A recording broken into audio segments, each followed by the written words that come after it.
कि पास with honour होने के लिए बहुत ज़रूरी है महीनता में जाना।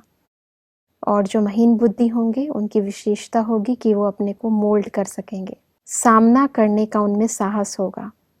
वो कभी घबराएंगे नहीं, लेकिन उसकी गहराई में जाकर अपने को उस रीति चलाएंगे। तो जब हल्के होंगे तभी मोल्ड हो सकेंगे। इसमें दो शब्द हैं भाई साहब, नरम और गरम, दोनों ही होंगे तब मोल्ड होंगे। कोई भी चीज को मोल्ड करने के लिए, जैसे जी। लोहे को भी अगर मोल्ड करना होता है जी। तो पहले एक तेज आग के अंदर उसको डालते हैं। जब वो लाल हो जाता है, लोहा जब अग्नि का रूप बन जाता है, तब उस पर हथौड़ा लगाते हैं तो मोल्ड हो जाता है। नरम हो गया, अग्नि में जाने के बाद पहले अग्नि में गया, गर्म हुआ, और गर्म होकर के वो धीरे धीरे नरम हो जाता है। और जब नरम हो गया तो उसको मोड़ सकते हैं, जैसा रूप देना चाहें उसको दे सकते हैं। जी। जितने औजार बनते हैं, लोहे के औजार बनते हैं, सोने के जेवर बनते हैं, उस सब के पीछे विधि है।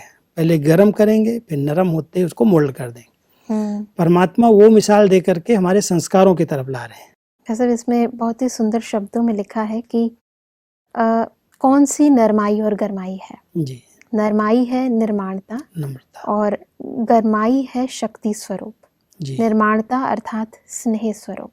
कहाँ कहाँ अति निर्माणता भी नुकसान करती है और कहाँ अति मालिकपना भी नुकसान करता है। इसलिए दोनों की समानता चाहिए, और जितनी समानता होगी उतनी महानता होगी। कई बार हम अपने को बड़ा समझते हैं, मालिक समझते हैं। जी।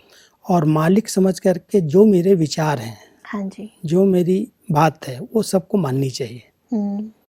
जब ये अथॉरिटी रख करके चलते और नहीं मानी जाती है तो आत्मा डिस्टर्ब हो जाती है।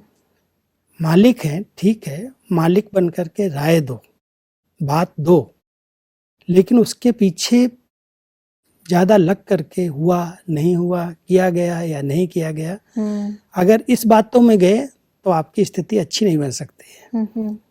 आपका राय देने का फर्ज है, मालिक बन करके राय दी, फिर क्या हुआ उसके पीछे न जा करके बालक बन जाए, छोटे बन जाए। तो वो नम्रता है। जो नम्र होते हैं वो सहज रीति से बात को स्वीकार कर लेते, चलो ठीक है, कोई कारण से हमारी बात नहीं सुनी गई या नहीं मानी गई, आगे चल करके समय आएगा वो बात हो जाएगी। तो वो नम्रता के आधार से अपनी बात दी और बात दे करके छोटे हो गए और छोटे बन करके उसका सामना कर लिया। तो ये बैलेंस चाहिए।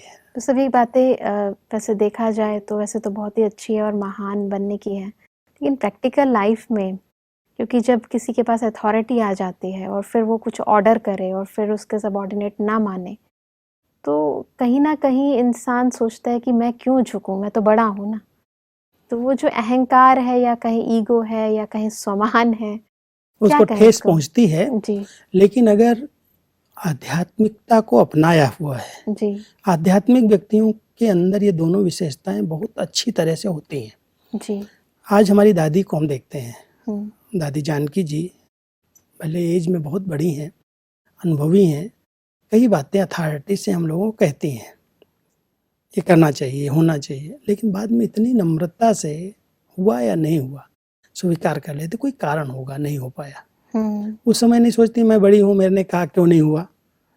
अगर वो थोड़ा सा भी पोस्ट का, बड़प्पन का अंदर से हो तो मैं समझता हूँ कभी भी सेवाओं में सफलता नहीं मिल सकती।